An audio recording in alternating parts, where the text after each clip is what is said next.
ការមិនលួចទ្រព្យអ្នកដទៃគឺជាការអនុញ្ញាតឲ្យអ្នកដទៃរីករាយនឹងទ្រព្យរបស់គេដូចគ្នានឹងការដែលយើងស្រឡាញ់ទ្រព្យរបស់យើងដែរហើយជាការសន្សំពូជមានបាននិងពូជគង់វង្សទ្រព្យសម្បត្តិទៅជាតិខាងមុខទៀតអ្នកមានសិលមិនធ្វើចោលទេមានតែអ្នកអត់សិលឬក៏ថាអ្នកដែលពាក់ផ្លាកសិលคล้ายៗប៉ុណ្ណោះដែលហ៊ានធ្វើអំពើបែបនេះក៏មិនប្រព្រឹត្តខុសក្នុងការមិនប្រព្រឹត្តអនាចារក្នុងរឿងកាមគុណគឺការមិនប្រព្រឹត្តខុសសិលធម៌ហើយលើកូនប្រពន្ធអ្នកដទៃនិងមិនប្រព្រឹត្តក្បត់ចិត្តភរិយាឬស្វាមីរបស់ខ្លួនសត្វដេរឆានដ៏ច្រើនមិនមានធម្មសញ្ញាគឺការពិចារណារឿងខុសត្រូវទេតែកាមសញ្ញារបស់សត្វទាំងអស់នោះអាចថាមានកាលមានរដូវច្បាស់លាស់គ្រាន់បើដែរចំណែកភាពជាមនុស្សបើមិនកាន់សិលទី3នេះទេពិតជាលំបាកនឹងព្រៀបផ្ទឹមជាមួយនឹងសត្វដេរឆានដោយពិតក្នុងពិភពលោកគេចំណាយលុយមិនតិចទេដើម្បីព្យាបាលជំងឺកាមរោគ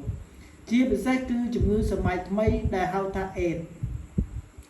អ្នកដែលប្រព្រឹត្តខុសក្នុងសិក្ខាបទទី3នេះគឺជាភ្នាក់ងារចម្លងមេរោគអេដយ៉ាងគួរឲ្យខ្លាចមនុស្សយើងគួរតែវឹកហាត់ចិត្តឲ្យមានសេចក្តីសន្តោសក្នុងរឿងកាមគុណគឺឲ្យចេះត្រេកអរតែនឹងប្តីឬក៏ប្រពន្ធរបស់ខ្លួនប៉ុណ្ណោះដោយមិនបណ្តែតបណ្ដោយទៅតាមតែចំណង់បើមិនដូច្នោះទេសូម្បីគេលើកពិភពលោកនេះឲ្យទាំងមូលក៏មិនគ្រប់គ្រាន់ដែរពាក្យថាគ្រប់គ្រាន់ដោយការប្រាថ្នានោះมันមានសល់ឡើយគឺប្រាថ្នាច្រើនឡើងការខ្វះខាតក៏កាន់តែច្រើនឡើងដែរតែការមិនប្រាថ្នាប៉ុណ្ណោះទើបជាការគ្រប់គ្រាន់ការសមាទានសិក្ខាបទទី3នេះនាំឲ្យគ្រួសារអ្នកដទៃសុខសាន្តផងនាំឲ្យមានភាពសុខសប្បាយ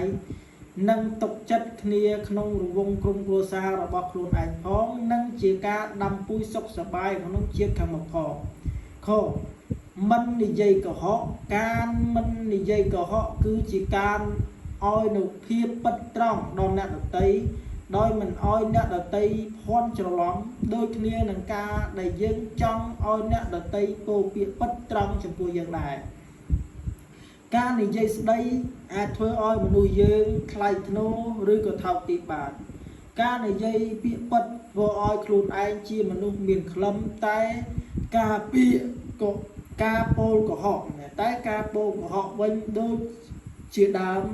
ឈើដែលប្រហោងក្នុងអ្នកពោលពាក្យពិតរមែងជាអ្នកជឿស្ដាប់ទាំងស្រុងលោកក្នុងលោកនេះនិងក្នុងលោកខាងមុខទីងមិនផឹកទឹកស្រវឹងគឺជាគ្រឿងខ្ទាស់ទៅនឹងសតិស្មារតីមនុស្សដែលបាត់បង់ស្មារតីធ្វើអ្វីមិនបានល្អឡើយមនុស្សយើងគ្រប់គ្នាដែលកើតមកមានការខ្វះខាតនៅសតិស្មារតីគ្រប់ទៅហើយបើផឹកទឹកស្រវឹងបន្ថែមទៀតគឺជាការបន្ថយនៅកម្លាំងស្មារតីឲ្យកាន់តែចុះខ្សោយទៅហើយនឹងធ្វើខ្លួនឯងឲ្យមាននៅសេចក្តីប្រមាថកាន់តែខ្លាំងឡើងសេចក្តីប្រមាថមិនអាចនាំសត្វលោកឲ្យរួចចាក់អំពីសេចក្តីទុក្ខលំបាកបានឡើយសិក្ខាបទទាំង5ដែលបានរៀបរាប់មកហើយនេះគឺជាធម៌សម្រាប់វាស់នៅគុណភាពរបស់មនុស្សបើមិនមាននៅសិល5នេះទេហៅថាមនុស្សពិតជា